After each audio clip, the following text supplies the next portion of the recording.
Um, Good morning again, everybody. Good morning, Edwin. Right. So today we look at Matthew chapter 7, verses 1 through 6, the issue of judgment. And like Eric so eloquently expressed earlier, it's a concept that produces an almost visceral response in many of us. Whether we've been on the receiving end or wielded it on others, it's a subject that I'm well aware that we've got some definite opinions and convictions about. I myself had some strong feelings when I approached these verses preparing for today. But two things have become a stronger presence in my mind as we've been studying the Sermon on the Mount. First is this call to understand the words of the Sermon on the Mount through the lens of Jesus, instead of through the lens of the established church doctrine. And second, remember that the practical goal of Jesus' teaching is to build his kingdom, a real, living community of believers that demonstrate God's love here on earth. And so I would just ask that you also keep those two things in mind as we go through this. Amen? Amen. All right, great. So let's go ahead and jump in. Matthew chapter 7. Do not judge, or you too will be judged. For in the same way you judge others, you will be judged. And with the measure you use, it will be measured to you. And so the first question that often gets debated is, well, what does Jesus mean by judge? Is he talking about simply evaluating someone's behavior? Or is he talking about the finality of condemning someone and sentencing a punishment? And from what I've been able to piece together from the various sources I've read, the answer is yes. When Jesus says, do not judge, he's talking about all of the above.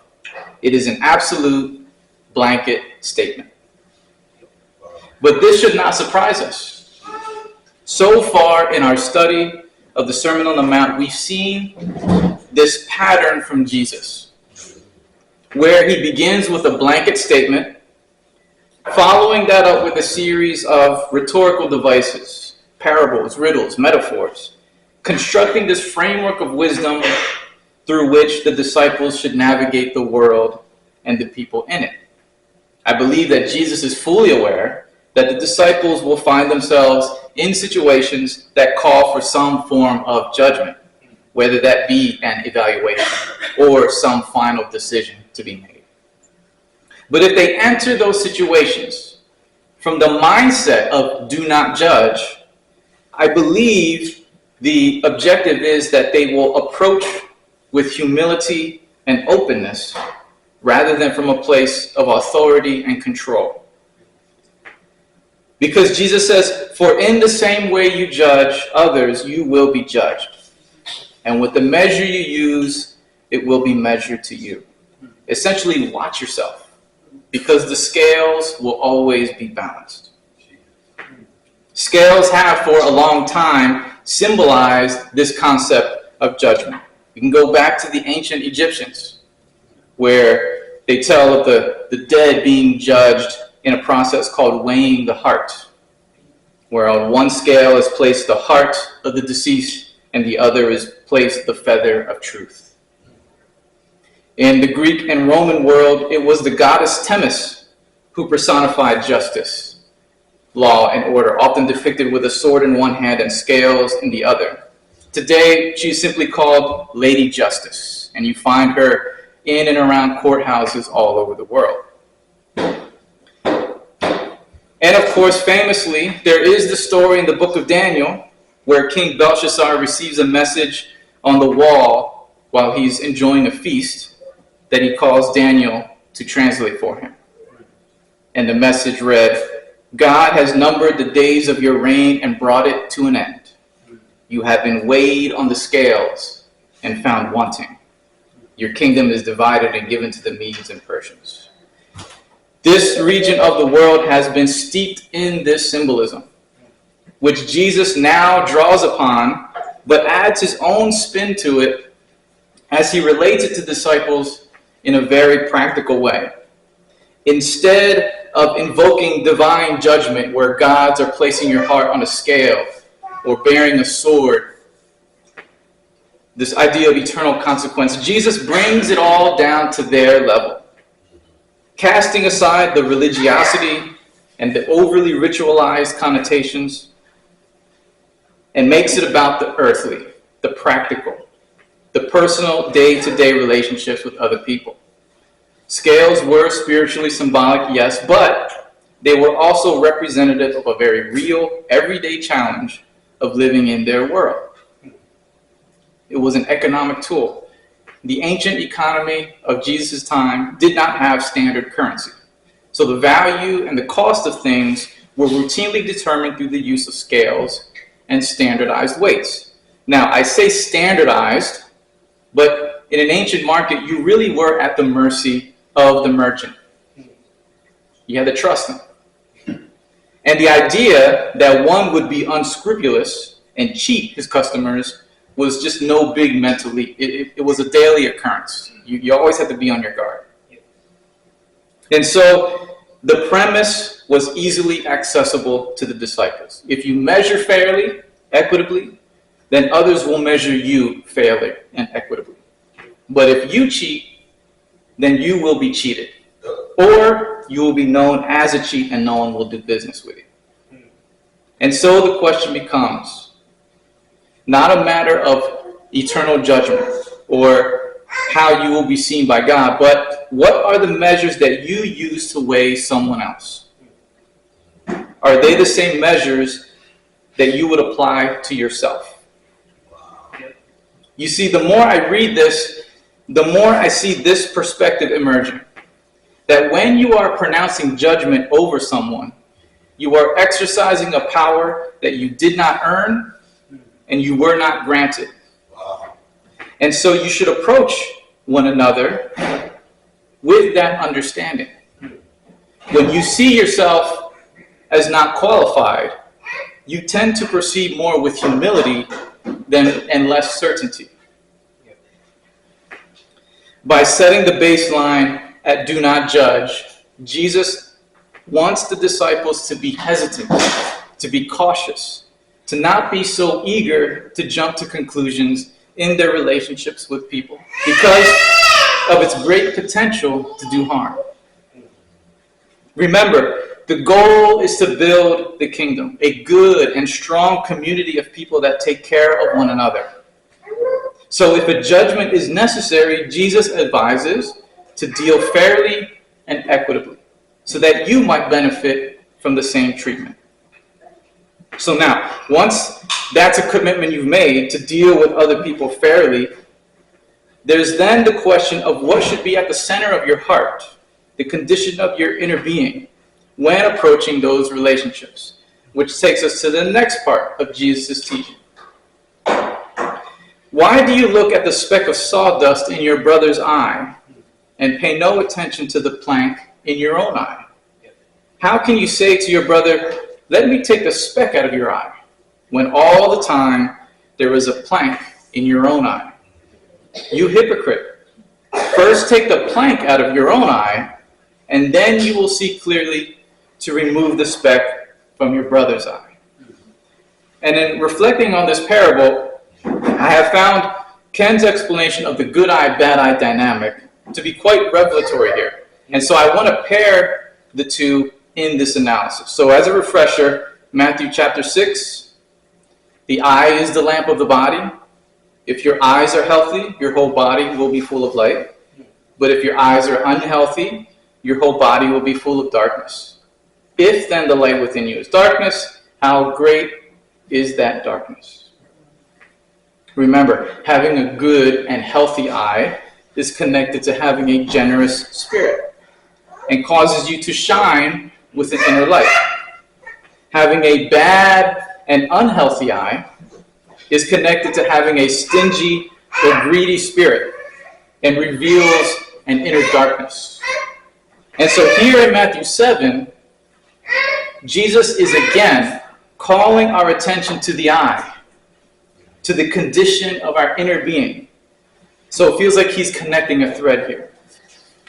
When Jesus says, "Why do you look at the speck in your brother's eye and pay no attention to the plank in your own eye?" we can think of it as an extension of this good eye, bad eye idea, where Jesus is asking the disciples, what makes you think you can help someone else shine their inner light when you have this obstruction that darkens your own? If you have a dark and stingy spirit, how can you clearly see what is darkening someone else's spirit? So if you wish to maintain a good, healthy eye, to shine with a light, then you need to stop for a moment and evaluate yourself. Judge yourself. Clear the obstruction, the plank, so that you can then evaluate them. If you have a good eye, a generous spirit, then the generous thing to do is to subject yourself to judgment first. Perhaps to be softened or tempered by that introspection, where you might make room for grace, and then you can look and examine someone else. So, if I were to sum up Jesus' wisdom here, I would say this: in your dealings with other people, apply a fair measure, a measure calibrated by self-evaluation. Now, this is not the wisdom of the world. And when I say the world, I am not talking about non-Christians or unbelievers or the ungodly, because that's not who Jesus refers to as the world. Again, I'm trying to understand these words through the lens of Jesus. The world, as characterized by Jesus, is the empire, the powers and the authorities that hoard their status and use it to control everybody else. And of course, those that serve those powers and authorities. Let me go there. There we go. And so, as a matter of comparison, the wisdom of the world can probably best be summed up by the words of one aspiring dictator, General Oscar Benavidez from Peru, where he said, "For my friends, everything. For my enemies, the law." And sure, we can gather up all of the usual suspects for which this was true. Nazi Germany, Soviet Union, North Korea, present-day Venezuela, even our own current administration. But I want to focus on how this particular principle has been lifted up by Christianity. How Christianity has itself been held captive by and perpetuated this principle in complete opposition to the message of Jesus. In the book of Acts, you see the rise of Christianity as an underdog story, a true people's movement, gathering in homes and lofts, and where its leaders were on the front lines, walking the path, preaching the gospel, looking to the poor, the weak, the hungry, the destitute, the outcast. All while facing prison, shipwrecks, angry mobs. They were doing the work to continue and advance Christ's mission. But when Emperor Constantine adopted and legalized Christianity in the 4th century, it soon became the preferred religion of the powers and authorities, taking this people's movement out of the hands of the people and into the hands of kings and empires. The ruling powers chose their leaders, decided how Christianity would be defined, determined the orthodoxy, and created a Christian authority that would be in perpetual conflict with Christ's followers even to this day. The Inquisition, witch trials, the KKK, even the Troubles in Northern Ireland. Each of these periods in history tell a story of a powerful Christian authority backed by the force and resources of an empire, targeting undesirable groups for the sake of its own power. All the while, offering the protective shield of grace to any who would endorse and advance that power, resulting in untold atrocities committed in the name of Christ. For my friends, everything. For my enemies, the law. And even today, in the 21st century, a powerful Christian authority with the force of the U.S. government behind it targets its an ever-expanding list: Muslims, Jews, immigrants, poor people, gay people, scientists, intellectuals, artists, comedians, Democrats. Every day it seems like another group is added to the list. All the while offering the protective shield of grace to any who would act as instruments of their judgment. For my friends, everything. For my enemies, the law. And just to think about this another way, consider this representation of Christian authority. You have a priest seated on a throne above all, draped in fine robes, surrounded by gold, surveying the poor and lowly with as little regard for life as the emperor might in the Colosseum, pronouncing a thumbs up or a thumbs down. And now consider Christ in the story of the woman caught in adultery.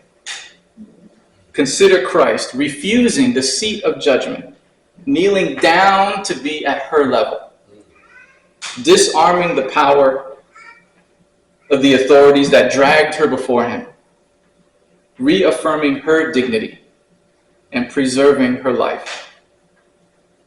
The way of Jesus is about preserving life and building this kingdom for as many as possible.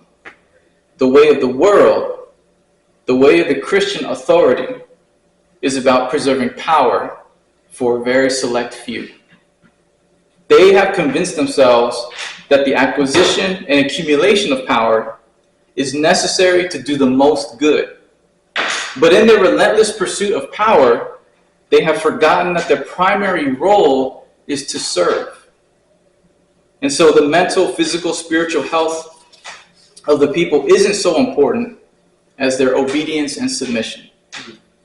And we all bear the consequences. This is not the vision of the kingdom as Jesus saw it. Now, how does this happen?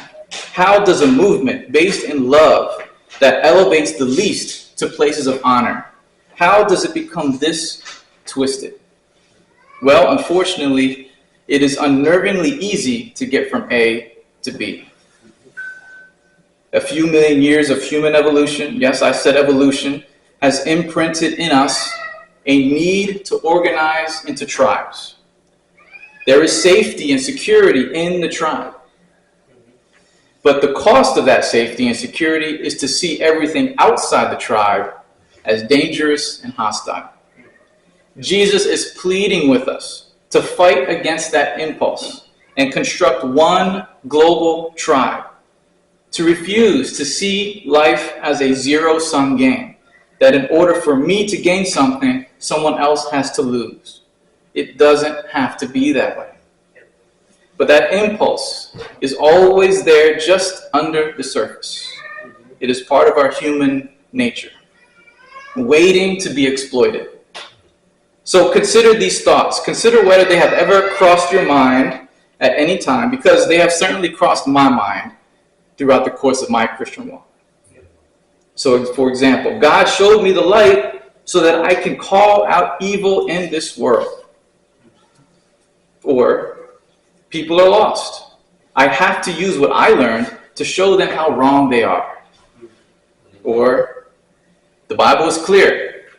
I'm not judging anyone, just holding them to the standard. Now, these thoughts aren't of themselves malicious, but they build into a pattern that can make us believe that our fellowship with Jesus somehow grants us special privilege or endows us with unique qualifications to look down on other people. turning us from reflections of this back into reflections of this. And at the heart of that change, that turn, is not love for our neighbor. It is something else, something toxic, contempt. Consider the words of the psalmist in Psalm 123. Have mercy on us, O Lord, have mercy on us, for we are exceedingly filled with contempt. Our soul is exceedingly filled with the scorn of those who are at ease, with the contempt of the proud. Can you hear the desperation in the psalmist's plea? Their pain, not just in being assaulted, but in also finding themselves consumed with contempt, having their soul darkened by it. It gives me this feeling of a toxin seeping in and poisoning them from the inside out, helpless to stop it, and so they cry out for relief. If we fill ourselves with contempt for other people, it darkens the light within us, transforming generosity into stinginess, openness into suspicion, hope into cynicism, and grace into condemnation. And I say this as a desperate plea myself, because I fear that we may have already gone over a tipping point. Just a month or so ago, in a speech at the funeral for someone who had been elevated by this very Christian authority as a pillar of the faith, which was probably more like one part memorial, one part church revival, one part campaign rally, the speaker spoke directly to his supposed enemies, saying, "What do you have? You have nothing. You are nothing. You are wickedness, you are jealousy, you are envy, you are hatred, you are nothing. You can build nothing. You can produce nothing. You can create nothing." And a great cheer rose up from the audience. Words dripping with contempt. And I realized that in my criticism, I am inviting my own words to be scrutinized. And I accept that, just as Jesus says it to be so. But I bring this up because Jesus talked about removing the plank in our eye. And contempt can very easily be this obstruction, distorting the world we see. So that when we go out into the world, all we see is a wicked, hostile, irredeemable world, undeserving of grace, requiring instead punishment, retribution, and at its most insidious, extermination. In order to build the world that Jesus envisioned, we have to be able to give everyone the chance to see themselves as part of it. And it is a risky pursuit. Your generosity will be taken advantage of. The grace you offer will be exploited. You will get hurt. But how is that not what we signed up for? And I say this as someone who has been taken advantage of and exploited. And I really don't want to feel that pain again. How small, foolish, and ashamed I felt. But it is in that determination to protect myself from that pain, that is the very fertile ground for the smallest seeds of contempt to grow, and grow into fear, suspicion, and animosity toward people. And if I know this about myself, how vulnerable I am to that, how can I expect more from other people? How can I immediately write them off? Perhaps the underlying message of Jesus' words here to the disciples is that if there's hope for me, then there's hope for them. If Jesus is telling his disciples, the future leaders of the church, that they should not consider themselves uniquely qualified to judge, then how much more humble should we be towards one another? So finally, I want to provide one more example to illustrate this difference between being an authority and being a simple follower of Jesus. And it comes from the parable of the Good Samaritan. In the parable, the priest, the Levite, they see the man in distress on the road there, and they cross to the other side. Now, they followed the law. They were knowledgeable practitioners of the law, authorities. And so they applied it to the situation. They obeyed the law and left the man in distress. But it is the Samaritan who is credited as doing the right thing. Not by Jesus, but by the expert in the law to whom Jesus told the parable. You see, even the expert in the law recognized that there is a higher calling to preserve life. And perhaps most revealing then is a suggestion that the strict application of the law, saying, hey, the Bible's clear, I'm just following the standard, that is a cop-out, a choice made out of convenience rather than fidelity. So maybe, after we have examined ourselves and are still resolved to judge, we should take a moment to consider how our words, how our actions might build someone up rather than crush them. And then even after all of that, if you still got this reservoir of criticism that just needs to come out, well, fortunately for you, we can still look to Jesus. Because Jesus, he saved his most scathing criticisms for those in power, for those in positions of authority with the resources to do things who chose not to, who treated people as objects to be controlled, who saw their wealth and status as proof of their superiority. Jesus had his most scathing criticism for them. He did not hold back. And so if you feel that you have this critical buildup and just need to vent it out, well, maybe just know where to direct it. And so I'll leave you with this one final thought, expressed in a quote from Dorothy Day. She was a fierce social justice advocate and founder of the Catholic worker movement. She said, I really only love God as much as I love the person I love the least. Amen? Amen. All right. So, now I realize that in our study today, there's still one more verse to go over, Matthew 7, verse 6. But I'm going to leave that for our discussion on Tuesday. Okay? So with that, let's go ahead and pray. Lord, we thank you so much for this day and the opportunities it brings. Please, Lord, fill us with your light and the will to shine brightly. Yours is the kingdom we desire to live in. And so we ask for your help and guidance to bring it about. Help us to remember that you have a place in it for everyone, no matter how far off they seem. I mean, you found a place for us in it after all. Please accept what is offered up to you here today and see that it is used effectively for the well-being of this church and the community it serves. All this, Lord, I pray in the name of your Son, Jesus. Amen.